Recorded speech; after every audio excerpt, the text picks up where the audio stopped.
Hello and welcome to probably one of my, pardon my squeaking chair, probably one of my least looked forward to reviews doing. This is the Flame Toys, I think it's Flame Toys, IDW Megatron Decepticon version model kit, and I just need to say this right off the bat before this review gets really going. Out of the, I don't know, 30, 40 model kits I own, this is my least favorite in terms of build quality and feel. I got this figure in December, and I mean, his joints, his legs aren't too bad. He just has some issues standing. And that gap in his waist, I have tried every trick imaginable to get that ball joint to sit in there further. I thought maybe I should have it pushed in on the way, but there's nothing I can do about that gap in there unless I drill out the socket, kind of Dremel it out a little bit more, get it to sit lower. But he's just kind of a mess. And the build quality, I don't know if you can see it on some of the parts. They did not fit together at all. I actually had to take sandpaper and actually sand them down quite a bit to get them to even fit.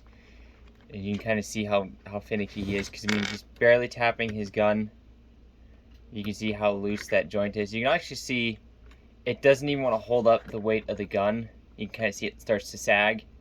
So he's just not a good figure. And like I said, I got him back in December, so I've only had him together for a few months.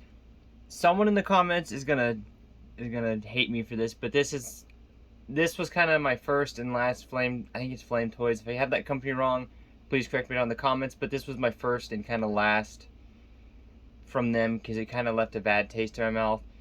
And anyone that's gonna say that Gundams had the same kit, you can watch my 1997, I think it was 97, 98 Zagok model kit review. That kit does not have any poly caps where it is loose, so that figure is plastic on plastic, and it's also over 20 years old and still holds together better than this guy. I don't have it near me at the moment, but this guy is just not that good. And that kit, I mean, it'll hold there if you notice, but then any kind of, you kind of gotta find that sweet spot and then just don't touch him. But that kit was also, I think I paid $4 for it new. This guy, if I remember right, was closer to 60. He was a very expensive model kit, but kind of stepping off my soapbox there. We'll get into the actual look of the model kit, I guess. I've never really been one for the IDW designs, but this design looks pretty decent. It's a very nice kind of updated version of the 80s Megatron. I do like his design, just I've never been a real big IDW fan. I grew up with Dreamwave and stuff like that in the original comics, so I kind of prefer those looks to this look. But all in all, it's a pretty good look. You can kind of see he's got some tones. Sorry, allergies from work. You can see he's got some tones that kind of, or not really tones, aspects that reflect the original 80s Megatron. You get the gun barrel on the back. You got more or less kind of broad chest. I just kind of wish he had the buttons on his belly. That is one thing I really missed that Megatron seems to never have, is those buttons on his stomach. Ironically, Armada Megatron is one of my favorite designs, which doesn't have that either, but he's just kind of lacking that. And I do miss that. He's kind of got more or less, he's basically a more streamlined, more hyper-detailed G1 Megatron, kind of mixed with that kind of more mechanical look that the modern Transformers have. Not saying the original ones didn't have mechanical design, but if you look at the 80s and 90s, they were very basic and blocky, which I kind of missed that era. But anyways, we'll kind of do a turnaround of the figure here. Again, you can see that gap in his waist. I will probably, after this review, drill out that joint and get it to sit in there better. Let me know if anybody else has that same issue, or if it's just mine, or if it's just the way the model kit's supposed to be. What I do to kind of counteract that is just tilt him forward a little bit. It does kind of give him a weird stance. You can kind of see his stomach and stuff is kind of out there. But going to a quick turnaround, you can see his gun there. He's got the tank treads on his back. It's a very nice looking model kit. I will give it that. Just the quality on it is not the greatest. You can see he already wants to fall over because his joints and his feet and his legs are kind of weak. But yeah, you can see he's not going to want to stand. So if he does fall over in this review, I do apologize. Try to get him standing again. But he does come with 2 accessories. I mean, of course, his gun is an accessory, if you really want to call it that. And he's already fallen apart on me. Come on. But we'll get a closer look at his gun here, and this, you can see he's not that sturdy. But just his classic gun, just kind of updated. It's still a nice addition. Although, one thing that I do really kind of miss that a lot of Megatrons do not have anymore is the way his original cannon sat in the 80s. If you remember in the 80s, see if I can get it to sit here. It kind of sat more like that. And a lot of people kind of don't really agree on that, at least from what I've seen. Anywhere you read, they're going to say something different. But it did sit like that in the original cartoon. And it always kind of made me wonder, is it really mounted to the front of his arm or the side? Because it was always pictured on the front of his arm, but then sometimes on the side. I kind of wish it was on the front of his arm, but again, that's just me. But we'll get into his other accessories. He comes with a pair of fist hands, which are just solid black. You could add paint to them if you wanted to. Honestly, I don't feel like wasting paint on this model kit or the stickers. The stickers I'm probably going to put on something different. But you can see nicely molded and detailed. And to swap them, you just grab his hands, slide them out, and if the joint comes out with them, let's see if I can get that joint out of there. I'm going to try to swap his other hand here, because that joint's supposed to stay in there. Yeah, you can kind of see this model kit, at least mine. I'm just not going to switch his hands because I don't have a tool next to me to pop those joints off the end of the knuckles, or off the end of the wrist, as it should say. So anyways, that's basically how you swap his hands, is they just pop on and off. Kind of like a Figma figure, minus the quality. I mean, he doesn't have a Figma quality. Articulation-wise, his head is on a ball joint, so it's kind of on a dumbbell joint. But the base of the neck is thicker, so you do get some nice head tiltage. Not really much forward and kind of up. Due to the shape of his chin, it is limited. And this ball joint is also incredibly loose. I mean, it's not floppy loose, but it's buttery to a point that's very finicky. And his shoulders do move up that far and do move down. There's no butterfly joint, and the shoulder pads do pull out a little bit to give you more room. So you can get the arm that far out. Obviously, it goes down. We'll do a full 360. You do have a double jointed elbow, so it gets you a little over 90 degrees. And the cannon can be mounted on either arm, on his left or right. You do have a wrist swivel. Kind of a bit of a ball joint at the wrist. I'm trying to keep him in frame and also not bump into the camera. So I apologize for the quality of this review. I'm just not looking forward to this figure because you can see just from moving his arms around. And I understand he's a model kit. I'm not saying he's built to be played with, he's sturdy.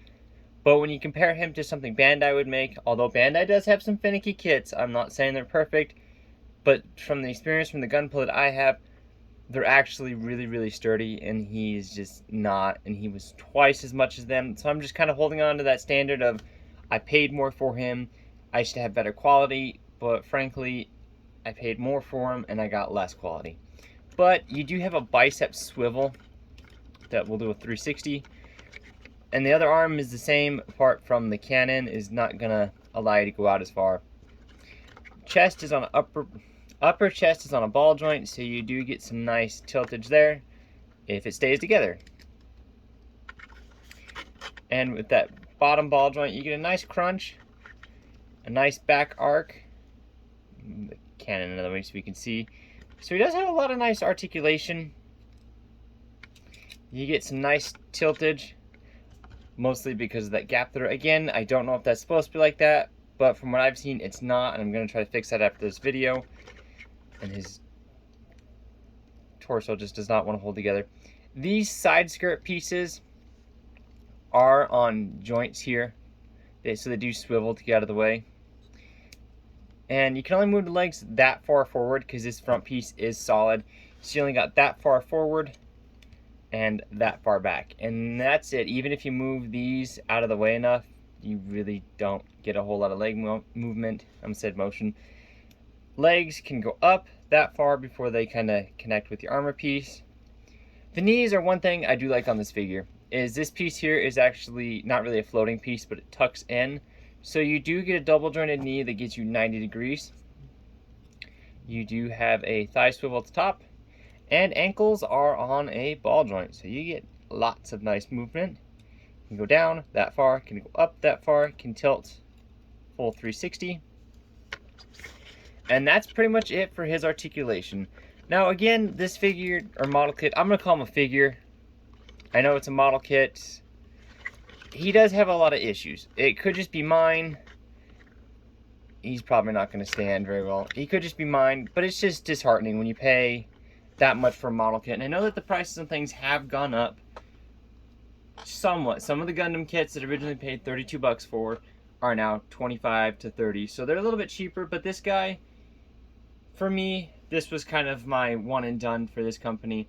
Now, if Bandai made some, which is very unlikely, I know that's a really high standard, or not high standard, but that's something to kind of compare companies. If Bandai made one, I would think about it, but for me, this is kind of my first and last for them, and I hate to keep repeating that, but the quality of this model kit is just not up to snuff. Now, with it being a model kit, I'm going to give it some leeway, because again, I did have to put it together. It's not really meant to be played with. So there is that caveat that I will give it some leeway on that one, because if it was a figure that, you know, an actual figure that Hasbro made, that was an actual toy, I would not be reviewing him, because I would have sold him weeks ago, because he's titanium. If he was a figure, he'd be on par with Titanium Megatron. If you've seen that figure, you know what I mean. But he's just it's not a bad figure or a bad model kit. The build was a little bit of a pain. You can see these red dots on his side. One of them is actually horribly sanded down because it would not fit. I spent 5 minutes sanding it down with, I don't remember what grit sandpaper, to get it to fit, and then I had to take a flathead screwdriver and pound it in to get it to stay in. It did not want to go in. So some of the parts on this figure did not work. One of these shoulder pads, the little corner pieces, pardon my pet ferret, he just fell out of his hammock.